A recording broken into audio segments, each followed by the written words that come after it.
I'm muted. All right, boys. Back again. Another episode of Trapper Talk match review. This is one of those. I turn off my finger down here.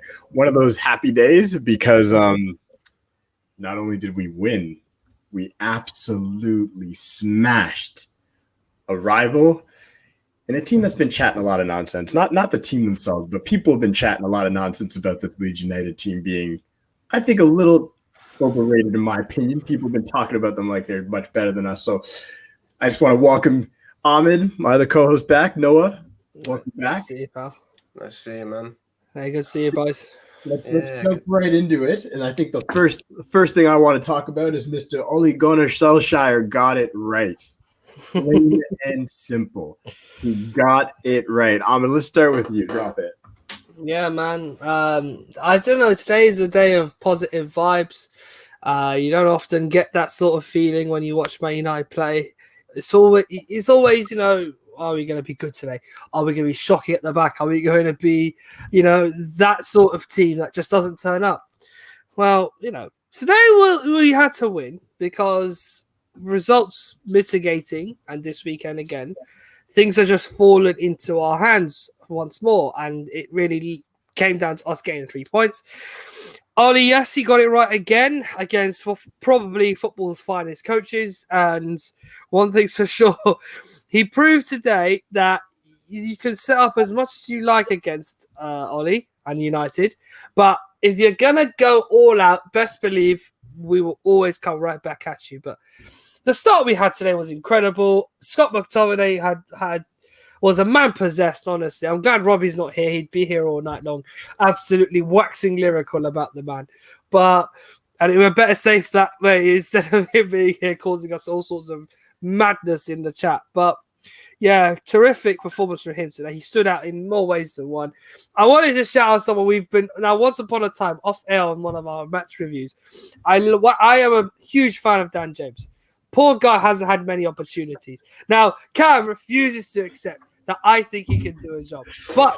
But today he proved me right. And an example of this, I'm sure, is quite evident. Anytime you win the ball inside our own half with Leeds playing them, God knows how many men were in our half. Get that ball to Dan James. What happens? Suddenly, United have options to work with because he's dictating the ball. He's playing it to the man on either side. He's doing a job. And it's the job I want him to do in the games he should play. He won't play every match, but for me, he was a very important part of the team performance today. Bruno is Bruno. He's just the best in the number 10 in the world right now. Not a debate worth having on that one. And, I'd go all day about individual performances. It was great. I think we'll be getting to the players. We have seen a performance today. I'm going to address the Dan James thing because correct. I do not believe he is United quality. But the way he was used today was the right way to be used. He still did his little just run. The one that he should never have got a yellow card for that one. I believe it was a penalty. It was a penalty. That ref had a yellow waiting to give to Dan James the whole time. No matter how that went down, he was always going to give Dan James a yellow. That's what was in his mind. It should have been a penalty. At least not a yellow. If you're not going to call the penalty, just let it go. Not a yellow. Yeah. But that's to me, when we talk about Ollie getting it right, that was a big part of it. When you look at the lineup, and I was talking about this earlier with a few of my buddies. Michael Owen and Paul Ince at the start of that game were destroying Ollie for the lineup selection. They were saying, you've got to be able to get your best players in. This is Leeds United. It shouldn't matter. No, it does matter. That's why we can't have this one world where we talk about Ollie not being good tactically, but then get upset when he changes his tactics to suit the game and the game plan. We knew coming in that Bielsa's team were going to run. They're runners. That's what they do. They were going to stack. They were going to put everybody forward. They were going to leave space in behind. So how do you combat that?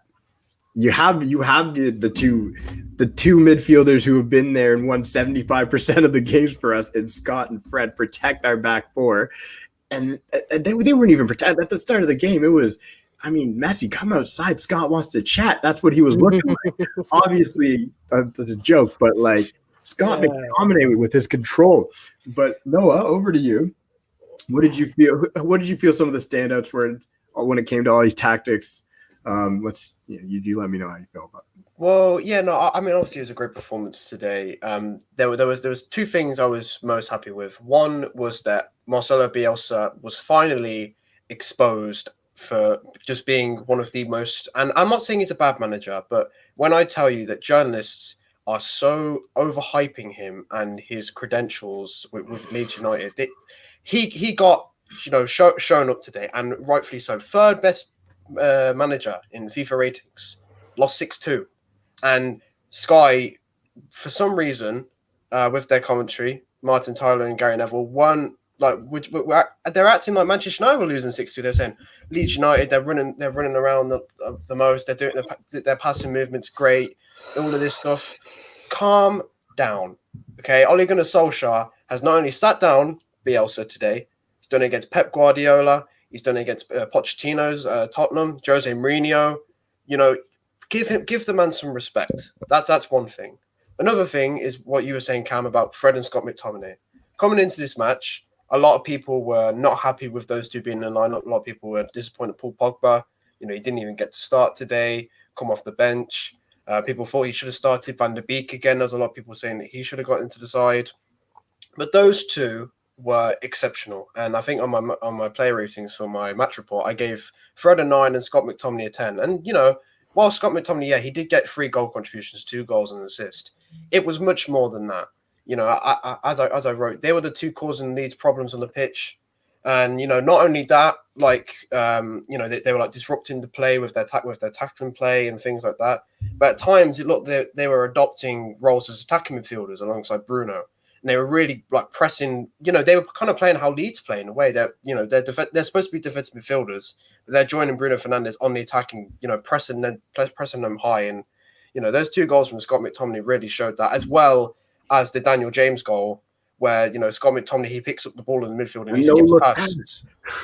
Yeah, no, he skips past 2 of these players and plays a beautiful through ball to Dan James. Obviously, Dan James then goes on with his brilliant touch and then finishes it. But yeah, no, those two today were really like the main standout players wise. And that was me. That's Ollie's selection. Ollie has shown faith in those two. He's played them in all these big games and they've never failed him. So I think Ollie and those two, well, all 3 really deserve the main props for today's performance. The midfield 3 today the balance was perfect. I think the misconception of what you said there, it's like they're supposed to be defensive midfielders. Neither Fred or Scott were defensive midfielders before United. Like obviously Scott in the academy, but he's a box-to-box midfielder. He's always said he wanted to be one. Fred I think he came from, was it Shakhtar? Shakhtar Donetsk, yes. He was not a defensive midfielder. Yes, he's a great interceptor of the ball. He's a high energy guy. He gets all over the pitch, but this guy was taking their free kicks. This guy was there. Like this is what people don't seem to understand when they look at our team. They think that those guys are our defense. No, we play those guys to shield our defense because our defense doesn't have a lot of speed. It's a little bit of a mismatch when it comes to Lindelof and Maguire. And I'm not going to take shots at the defense today because I thought they were great. The goals that Leeds scored, I mean, the header, we just need to stop zonal marking. That's just needs to stop.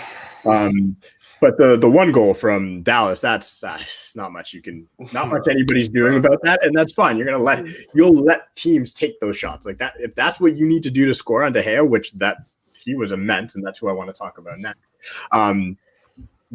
That's what I'm okay with allowing. So when you look at it, and I want to get into talking about David De Gea a bit. I'm going to talk about a bunch of the different players, but I want to talk about David De Gea a bit because there's been a witch hunt for him since before last year. Guilty.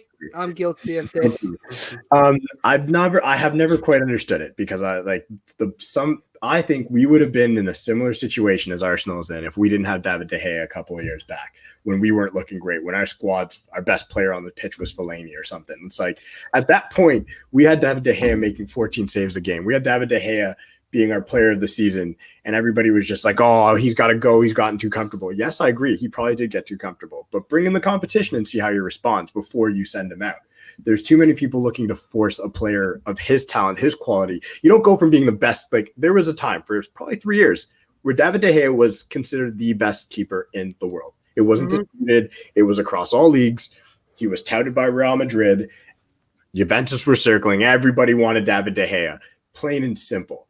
And he didn't just all of a sudden become bad overnight. And we're seeing it this season. Now that he's got the competition, a competition for everybody spurs on something inside you. Healthy. Make those. It's healthy. You see that one save from Rafinha, like that's David De Gea. That reflex save where you just have to have that instinctively. And that's that for me as a player that I really wanted to highlight because I truly believe he's gotten too much stick, and without him, we probably wouldn't be anywhere. Another player, Ahmed, I'll let you wax some lyrical about him because you already brought it up. The best number 10 in the world. Okay. Fernandez. Before pronouncing his name is almost impossible for some. But before we move on to that, I wanted to bring up something that is ironic because you had the international feed. Here in the UK, we have Sky Sports. Now, you mentioned that Owen and Ince were absolutely slating Ollie for the team selection, right? Yeah. Yeah. Can you remind the viewers what exactly did they say? They said you need to find a way to get your best players in the side at all times, which means Paul Pogba should not have been on the bench. They were saying legitimately that they don't understand what we've set up to do. They don't understand why.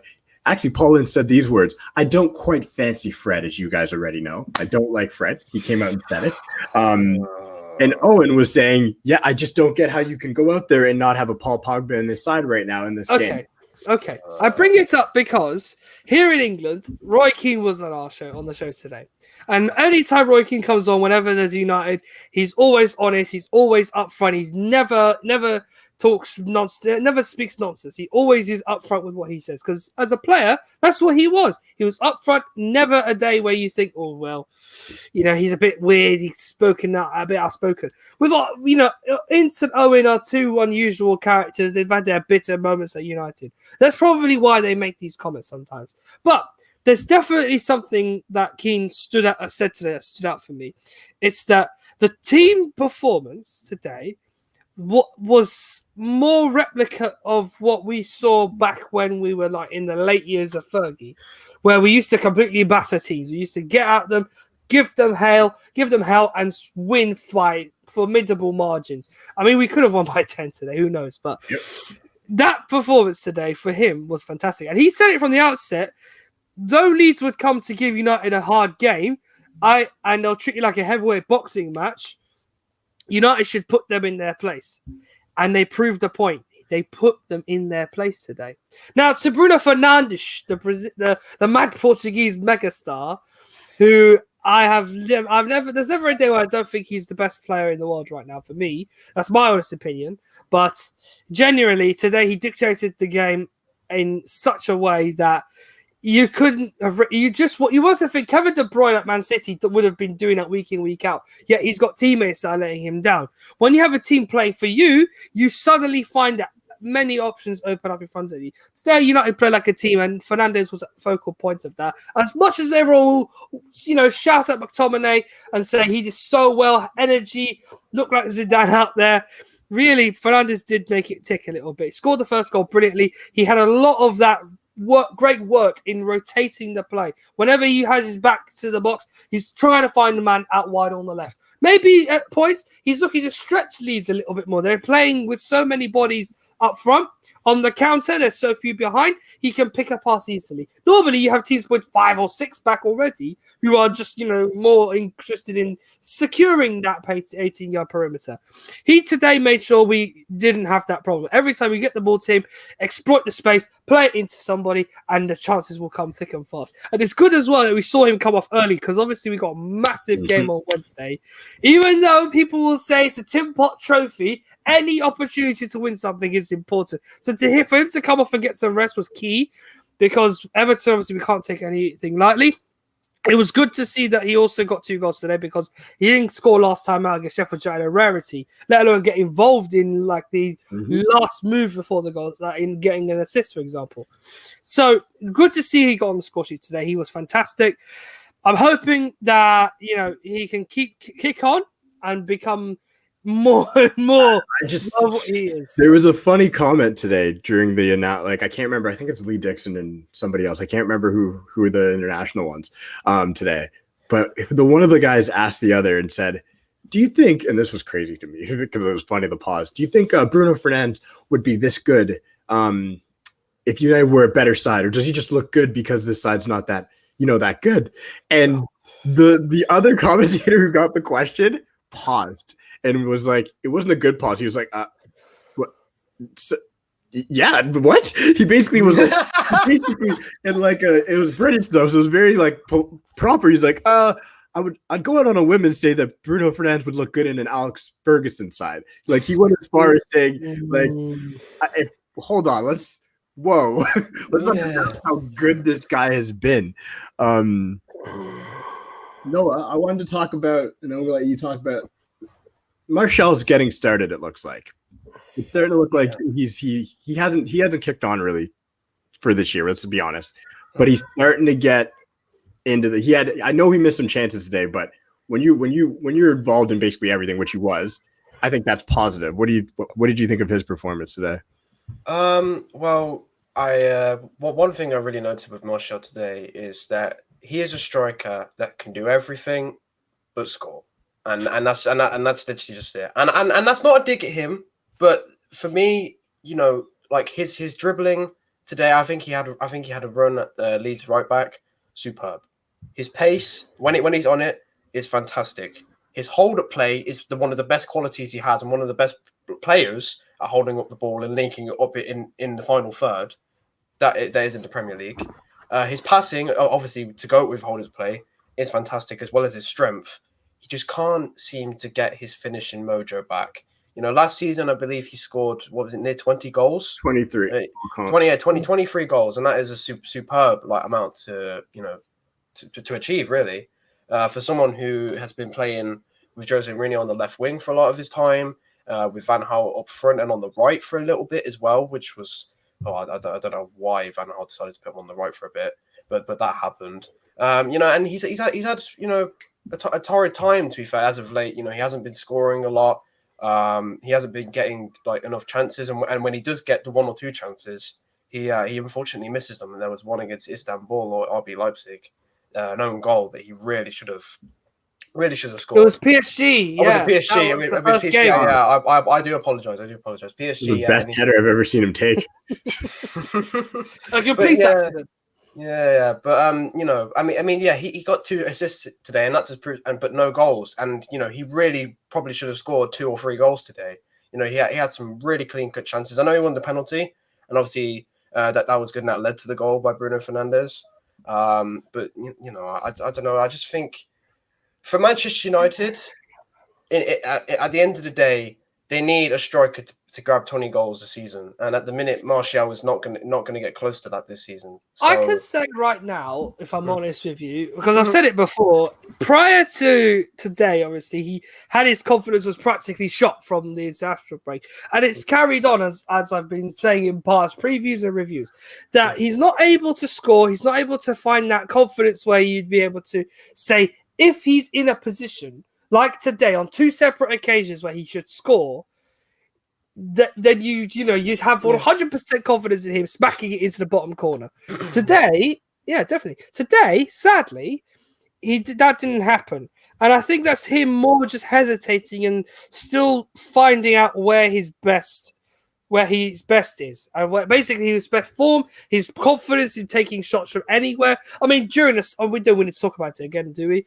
In the summer, he was scoring from anywhere for fun, from outside the box. I mean, it's almost like he's worried about not scoring versus scoring. That's the way it seems. Like every time he has a scoring opportunity, it seems like what the first thought that goes through his head is, I better not miss this. Yeah, and look, I perfectly agree with both of you, and I think I'm not saying we should sell Martial, but at the end of the day, if Manchester United want to win a league title, they need someone who is bagging them out goals, say as Erling Haaland, Harry Kane, Luis Suarez. They need that type of striker. And whilst they have got like Edison Cavani, who is when he's playing, he is getting the goals. He's 34 years old. United need to find that next big star to lead the line. And I think Martial as a bench striker and as someone to play in the European and the cup competitions, I think it would be an excellent player to have on the bench. Would be total quality. But to lead the line consistently, a point I have. I'll let you go. Mm-hmm. Yeah, that's fine. I'll let you. A point I have actually is because, it's a big game Wednesday. What better opportunity for him to boost his confidence more and prove to the manager he still has a value in the team as a consistent starter is to start against Everton and make sure he takes his chances. If he can do that, at best, he might be able to start convincing the manager that, okay, he might have just gone through a small dark patch in his career. Let's just see if he can get that good performance in against Everton. Because Leicester obviously is the next big game we have. Yeah. He needs to try. I think he needs to earn his place for that game. If he's really feels like he can actually make an impact in the team, he's got to play well against Everton next. Because today he had fleeting moments. He did make he did contribute outside of scoring, yes, which is good to see. But in terms of him being a natural finisher and someone who should be scoring goals, he needs to find his confidence. Yeah. I think the best chance for him to do that is this Wednesday. I agree and disagree with both of you in a sense. I agree with, where you say you need a striker who can score 20 goals without a doubt every year. I completely agree with you on that. I disagree that it's not Martial. I think he can be it. And I think we've seen it. And I think there's years he's come close where he probably would have if it wasn't playing with a specific manager. And I also disagree in one thing where I say, does your striker have to hit 20 goals for you to win the league? For us, probably. But take a look at Liverpool. I mean, Firmino doesn't score goals. It's not what he does. It's not how he's fitting in the team. Yes, the way Ollie uses Martial is he obviously wants him to score goals, but he definitely, when you brought up his hold-up play, and I thought about that throughout the whole game when I was watching, a lot of those balls that came over the top that we were playing high, when he got them under control, it was beautiful. It was excellent. He's excellent. He was able to take it, turn, and then take on whoever was in front of him. You add that quality to to any finishing whatsoever today. If he should have had 2 goals, on top of what he did, he should have. I think Martial could absolutely be the right player for us because we also interchange a lot. We don't keep we need a striker who can play on the wing. That's the thing. We do need a striker who can go out on the wing and run at players. Somebody like Harry Kane's not that. Haaland's not that. Am I saying I wouldn't take either of them? Absolutely not. People don't freak out. That's not what I'm saying. I think the way Ollie's constructed the team currently is he's playing to the strength and he's making sure to hide his weaknesses. So he's not in those situations where, because Martial will hit us with, I forget, I think it was a goal against Southampton or Brighton or whatever last year where he turns at the edge of the box and then boom, top corner. He scores those goals. Those are the goals he scores when it's one-on-one. I'll be honest, when it's an easy goal, I'm more worried about Martial scoring than when I see him take on a defender, dip his shoulder, and then take it with confidence. That's what he needs back. That's how I feel about it. Yeah, fair point. Can't say too much more about that. Yeah, all I can say is I completely agree. It's just what some people will argue, and it's a fair point, is that Martial has been at the club for almost 5 years. Do you want to keep giving him a chance? He's coming into his prime years. How long can United let it go for until they need to go buy a striker? You know what I mean? Mm-hmm. Obviously, I spoke about Haaland, and I think Haaland would be the perfect choice. Only problem is, and I'm not going to go into it at detail, but it's just me and Raiola. But we're not going to go there because we want to be positive. We've just won 6-2, and obviously Martial did get 2 assists. Mm-hmm. 2 assists today. And like I said, he's a fantastic striker. Everywhere else apart from scoring. If he gets his scoring back, I have no problem that he can lead the line. It's just how he's going to get that. But to be fair to you, Ahmed, Wednesday night cup competition against Everton, a good side, is a fantastic way to get it. And he likes scoring against Everton. To be fair, I remember in one of Ole Gunnar Solskjaer's first game when we won 3-0, Martial put a beautiful outside the box shot right into the top right corner past Pickford. Paul Pogba did something similar that game too. If he can do that, I have no doubt he needs just one of those, a big goal, not a 1v versus 1 goal would be great, but a big goal, one that he where he cuts in from the left and he curls it into the top right hand corner. One of those would just get his confidence back, really, really well. I hope he does. I really hope he does because I do like Martial. He's given us some great moments over the years. FA Cup semi-final against Everton. His debut against Liverpool will never ever be forgotten. City, multiple. Yeah. And even after Liverpool, when he played Southampton, he had those 2 or 3 goals that was absolutely superb. And I really do like Martial, and I don't want to get rid of him, but how long can it? I hear what you're saying. I definitely hear what you're saying. Now, so the one I wouldn't say negative. I guess it is negative that I will pull on from the game, and something that's becoming very apparent is Aaron Wan-Bissaka cannot track a ball in the air. He can't crosses over his heads. I'm sorry. It's the truth though. It is the truth. No, it's it's not slander. I agree with you guys. Because there's one moment today, and I won't forget the ball. It was a cross over his head, and I was thinking to myself, well, that should just be an easy one for him to deal with. He mistimed his jump. The ball went over his head, landed Talawaski or somebody. I can't remember who it was, and they had a clear shot on net. And I thought if that I do remember. I was like, if that resulted in a goal, there's nobody. Somebody would have blamed Maguire somehow. It would have been Maguire's fault somehow, but there would have been nobody else to blame but AWB in that situation, because you just have to deal with that header before it goes over your head. You just have to time your jump. He's not athletic. This isn't a new situation though with Wan-Bissaka. I said this after the Leipzig game, because he had the same problems with balls in early crosses into the box. Angelino scoring the first goal. Amadou Haidara with the second, and the opposite back. So obviously, it was a left back problem that time. But that first goal for me against Leipzig is probably the one exposing factor about his game, is that he cannot, aerially be able to deal with many crosses that he will either misjudge or be able to clear at the first opportunity. The second being the Angelino moments. I might refer to that a lot this season if he keeps having these sorts of situations. Every time the ball comes in low and hard across the face of the goal and behind the back line, early or late as it was in some cases this season for us, he's always square. He's not square. He's not really looking at the player coming in on this side, and 2 at the ball coming on that side. From experience, because I've played right fullback in my time as a footballer, not in professional terms, but as on the pitch, My 2 main pet peeves as a fullback is, 1, you're not seeing the man that's running behind you, and the second being, you're not looking at where the ball's coming from, if it's coming from right to left. So your eyes are supposed to be, 1, transfixed on the man coming in, but at the same time trying not to miss the opportunity of when the ball comes in, so that you can obviously usher it out of play or get the ball away from danger. They're simple tasks. And yes, heading it away is not his strong suit, even though he's 6 foot, which is a surprise. For someone who's 6 foot, you should be able 5'9". Yeah, it does. You can't head the ball away. It's a strange thing. I think we do need to see that little improvement. Please don't say that now. I'm so happy that gas came in, because that's my next. That's the next. Okay. I want to let me deliver the smoke first. Then, okay. AWB just working on defending. He wants to talk about a title charge. We'll talk about a title charge. Right now, we are 26 points from 13 games. We have overtaken Everton in the table on goal difference. Yep. Ironically, we play them on Wednesday. We have a game in hand against Burnley. Mm-hmm. We don't know when that's going to be. For me, I've said this before and I'll say it again.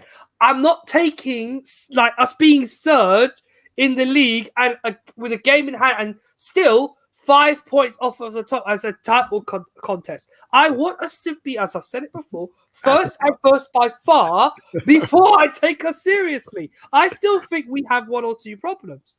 I still think we've got things that need to be resolved first if we're to challenge for the title. I think this season, again, it needs to be a miracle. I think we're doing well. We're doing all right. We're not there yet. We need those little pieces to fill in the holes that were once so big, but now have just reduced in size as the seasons worn on. At the minute sorry to interrupt you, but at the minute we're a top 4 team. We just, say example, if you go in January, we need 1 or 2 just key elements to go for the title.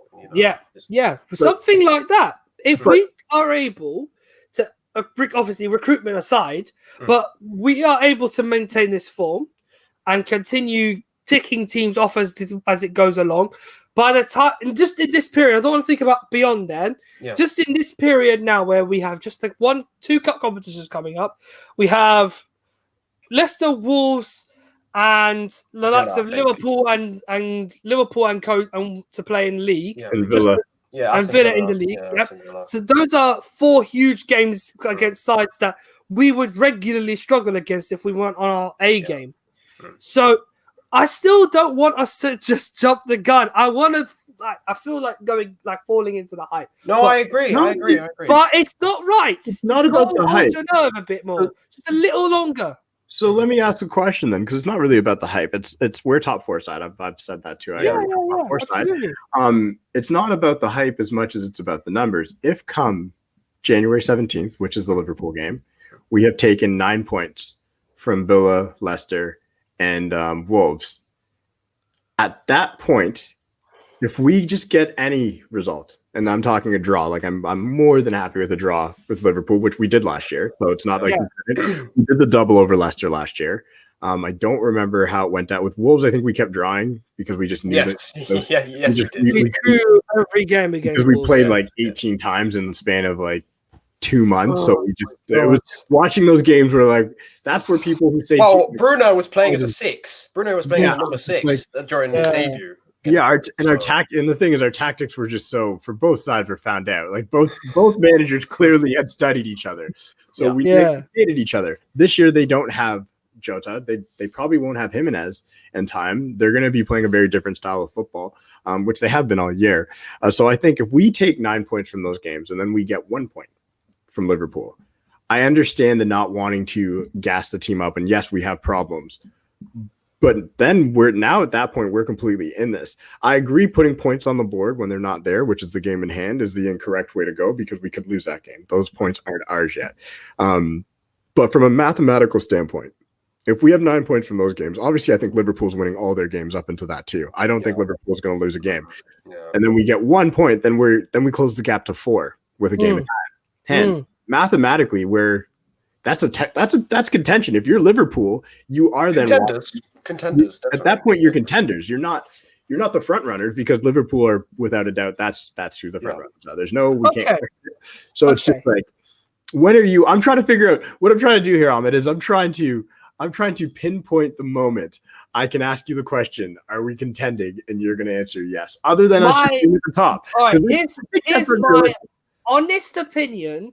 Because as we're all fans of the same club, we've all learned to hurt a bit the last few years. We've all learned the hard way that we don't get everything on a silver platter as we used to, or in some ways more than others. We used to be very, very good and then complete dogged on another day. So for me, it's why I'm not saying I've lowered my expectations. I'm more or less just playing it cautious and taking each game one at a time, treating the competitions as they should be treated.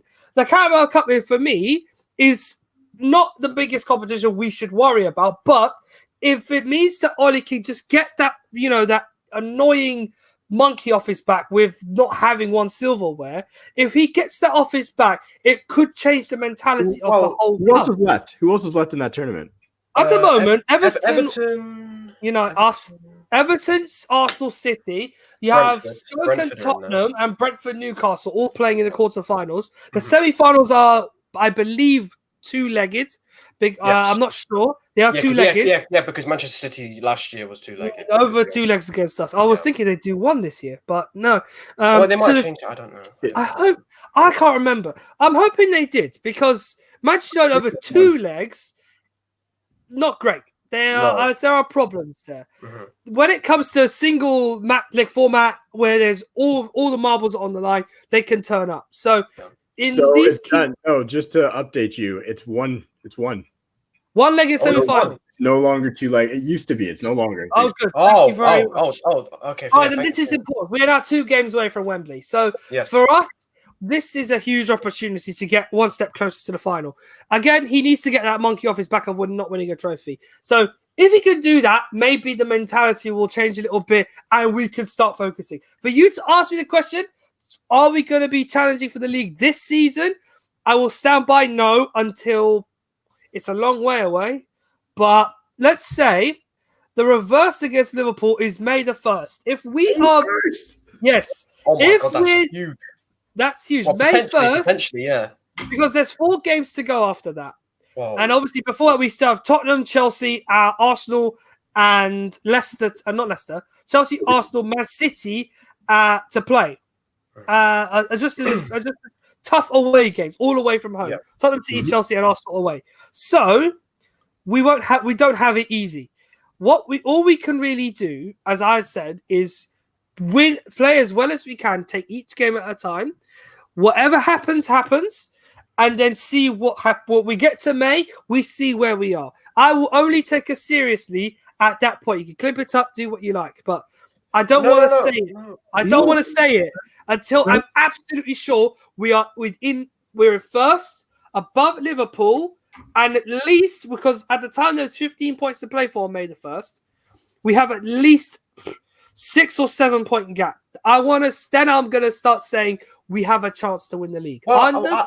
Sorry to interrupt you, Armin, but I'll finish my point actually. Yeah, well, no. I completely understand for two reasons. One is that Tottenham fans a couple of weeks ago, they're around second, first with Liverpool, and all their fans were getting super excited and saying Mourinho's going to lift the league. And now look what they are; they're 6 points off the top. So we do have to take it one game at a time. 1 point in 9. Exactly. Exactly. 1 point in 9, and that can just come thick and fast, and that can happen. So that point I definitely agree with, and also, with the cup and why the cup is so important. Why do you think Pep Guardiola and Manchester City take that cup competition so seriously, particularly in his first few years in England? Because regardless of whether it's deemed an important cup or not, winning something and winning trophies makes good players, hungry because they want it more. When you get that feeling of winning a trophy and celebrating, it makes you want it more desperately.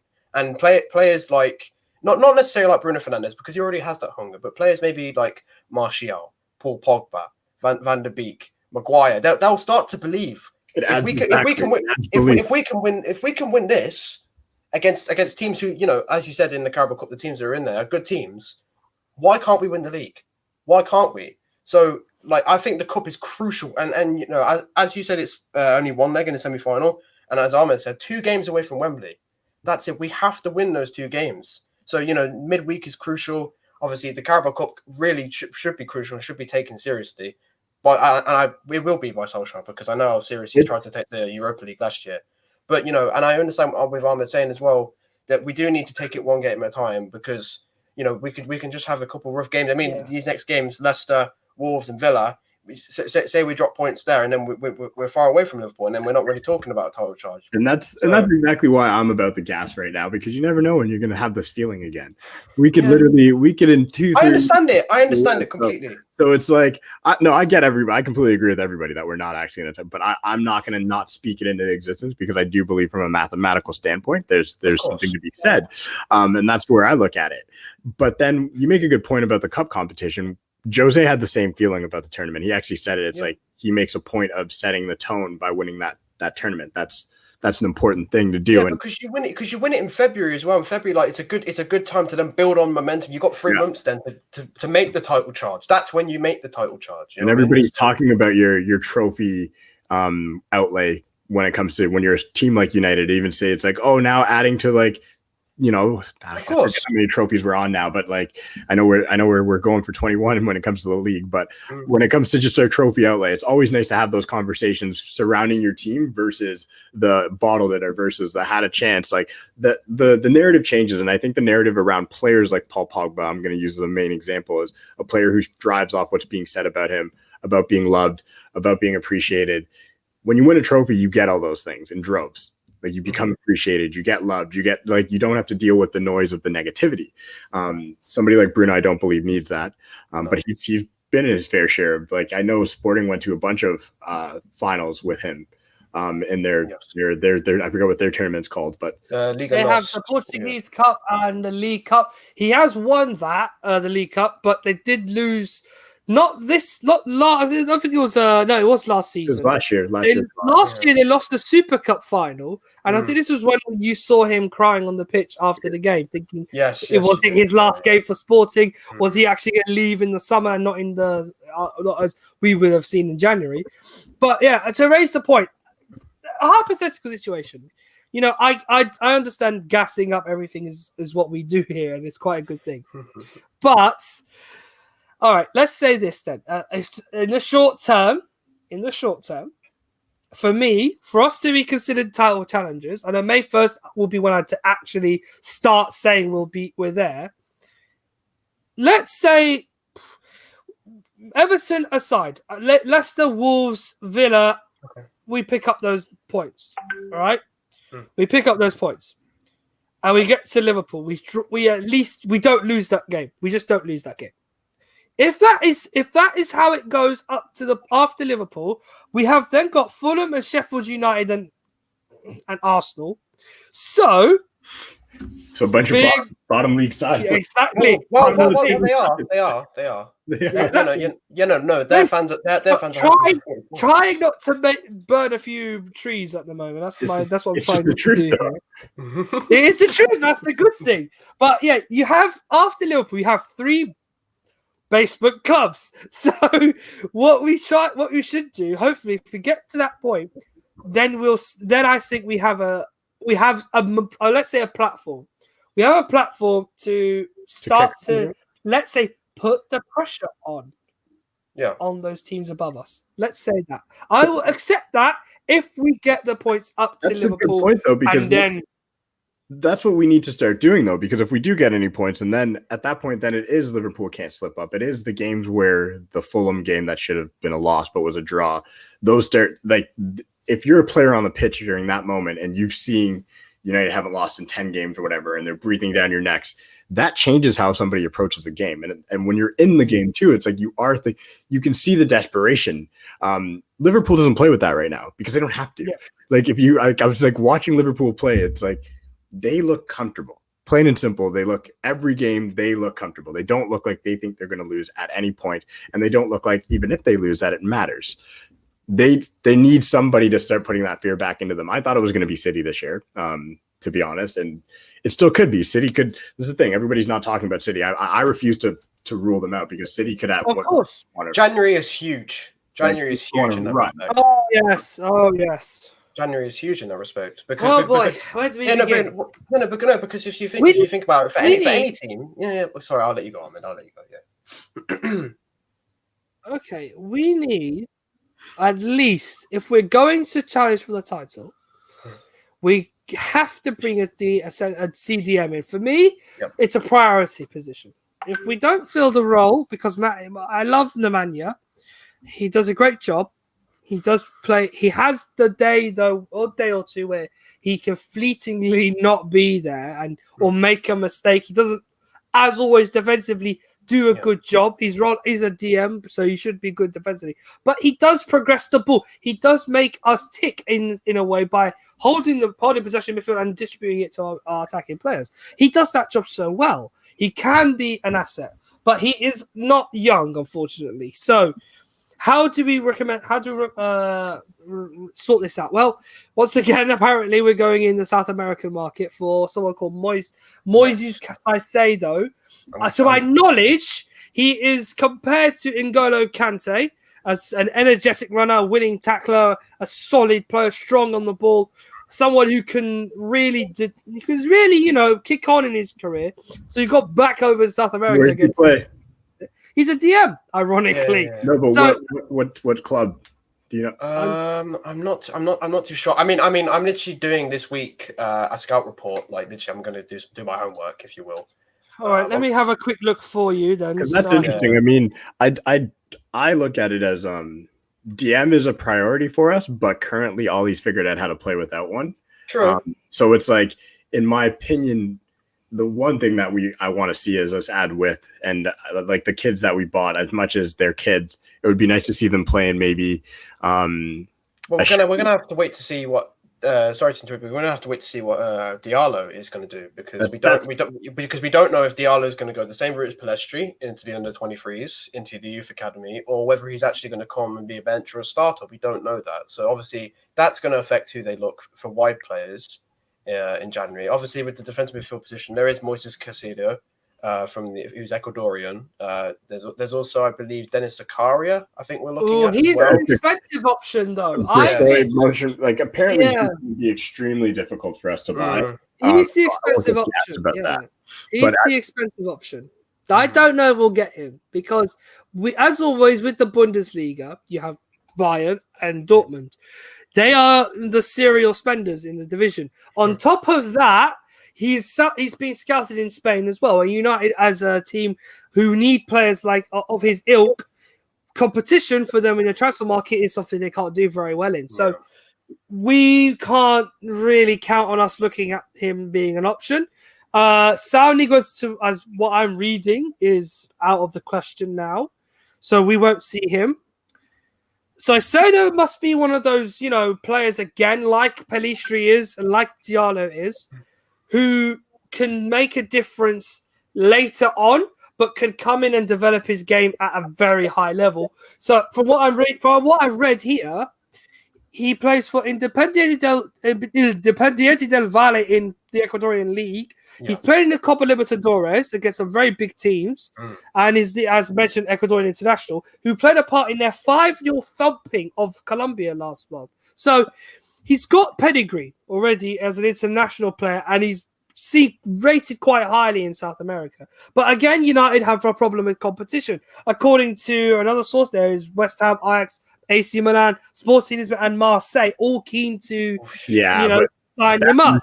Teams should the teams you just, if we're involved and those teams are true, it should be a front of the queue thing for us. It should be. It's a no-brainer all day long.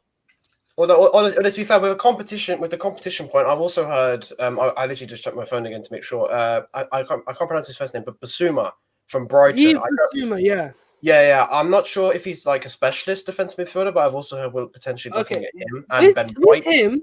With him at Brighton, he is probably one of their best players. Where for the level in the Premier League where he plays, he's probably one of the best players in that area. Yeah. Where he cleans up very well. He's Fabinho basically for Brighton. Right. He cleans up very well. He progresses the ball. He does a good defensive job. He obviously, unlike Fabinho, he's not versatile. He can't play centre back or anything like that. But what he can do is progress. He does that job of playing a strong game, not allowing the opponent to overwhelm him too much, and can, again, most importantly, get us go from back to front, which something, as stated, is Scott McTominay's weakness. He can't do the simple task of picking the ball back in the defense and progressing it further. So Yves Bissouma can do that. He has the potential to do that, and he's relatively well priced here for about 30 million. So that's quite good. Yeah, that's what is being touted. I don't know what the scenario with him and the manager is. There's something about that going on as well, but he feels he's got potential. He has potential. He's been in the Premier League for a little while now, so he's played a fair few games. Whether it's right for him to make the step up or not, I don't know. It's a big step up from Brighton to... But that is the thing that you get with Sakari, at least, because he's been playing in the Champions League against teams like Shakhtar Donetsk, Inter, and Real Madrid. You have that. You do have a pedigree, a definite pedigree. So the extra cost kind of is worth it in a way. You never know when it comes to come into our league. Like you see the kind of hurt you see with Werner. Like my only hope for players that we buy moving forward is that they're all going to be willing to earn their spot. Like we have to stop buying players who believe that it's their God-given right to start on every. Well, Solskjaer. To be fair, Solskjaer does do a good job of that. He does do a good job of that, and he always makes sure when he signs a player, he likes to talk to the player themselves and ask them what do they believe in, like as a footballer.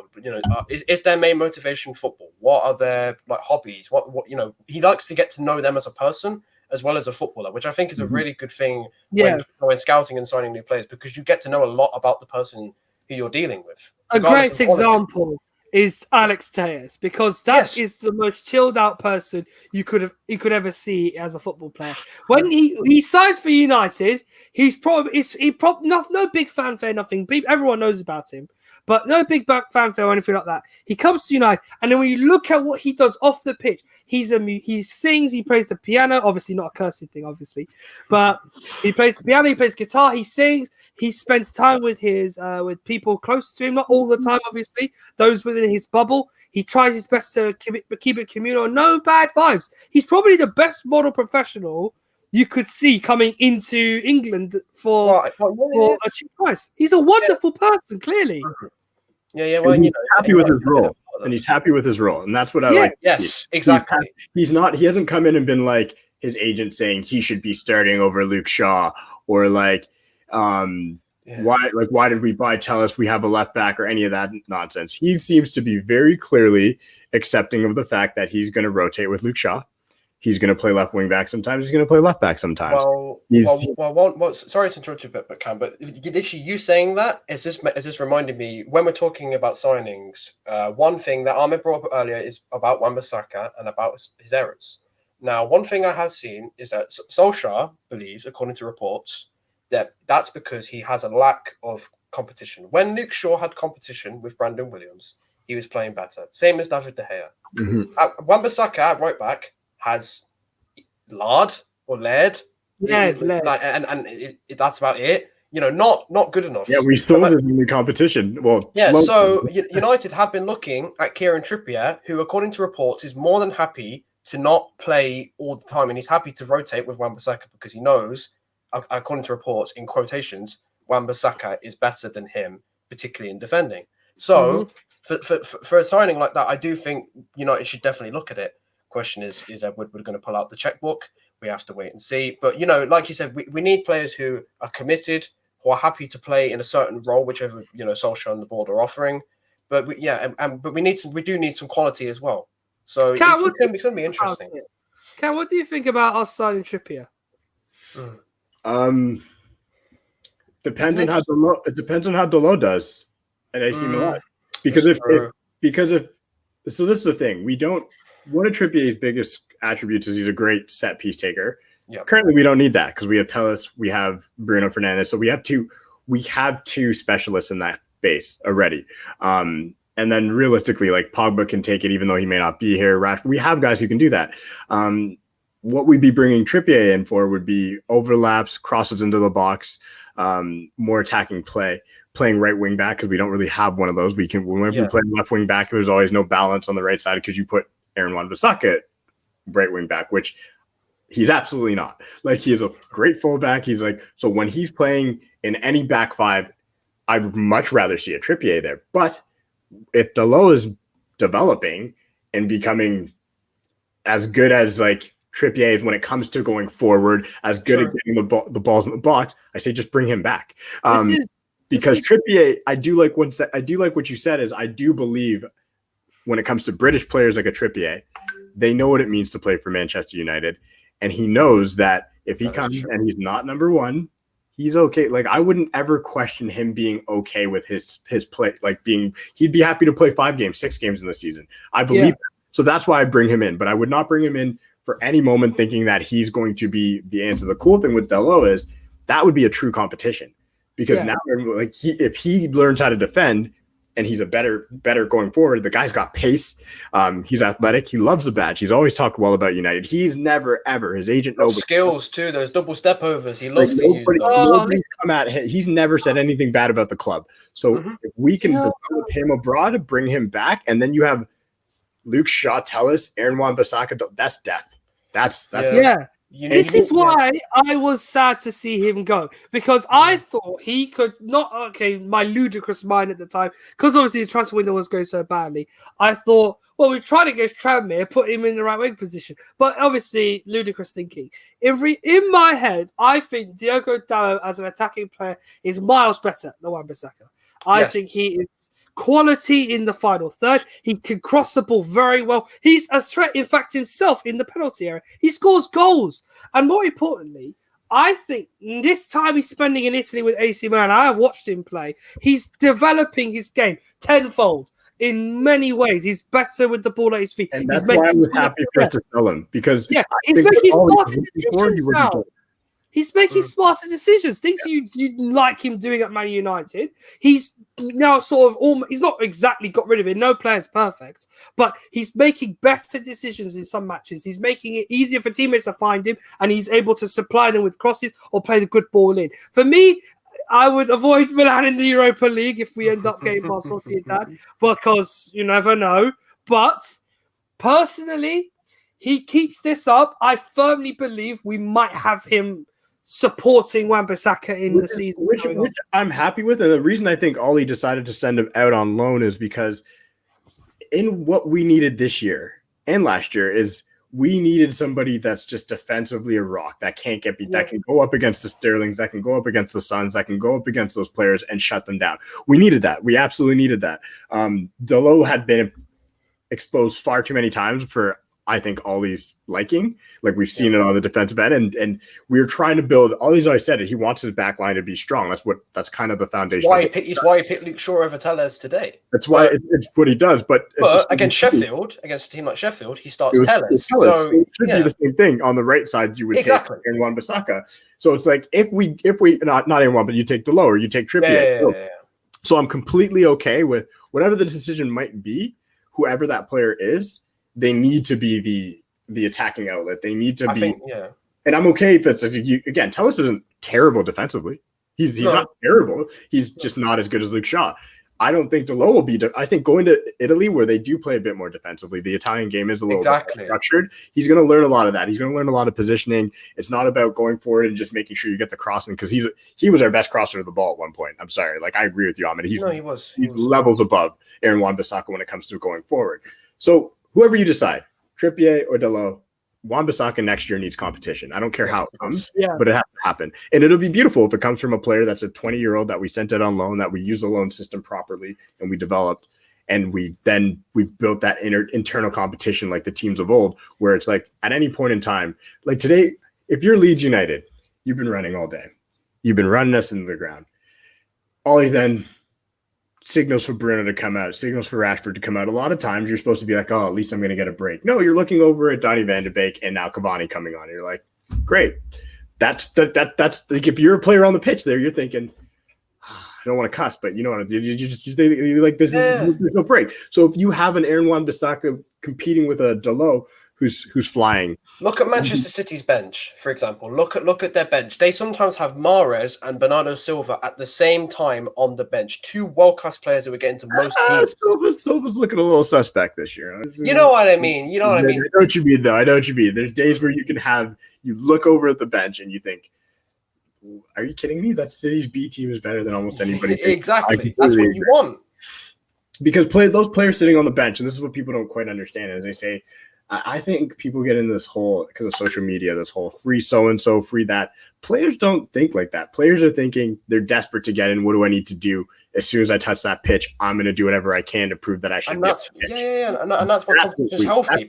Because say example for a Van der Beek or a Pogba, as soon as they get that chance to play, they're going to take it and they're going to put 110% in. They're going to bust a gut to display and try and show to Solskjaer, I need to be playing ahead of him. And that's why Wan-Bissaka needs competition. If he's got Trippier and Trippier plays a couple of games and he's playing top class football, Wan-Bissaka's got to think, oh, I'm not playing anymore. What do I need to do? Next time he's on the pitch and a ball goes over his head, you know what he's thinking. He's exactly. And instead of going home early from training, he'll spend 2 extra hours in training with the coaches, working on his defensive, working on that, or working on going forward and crossing the ball. That's what competition does, and that's what I think Manchester United need.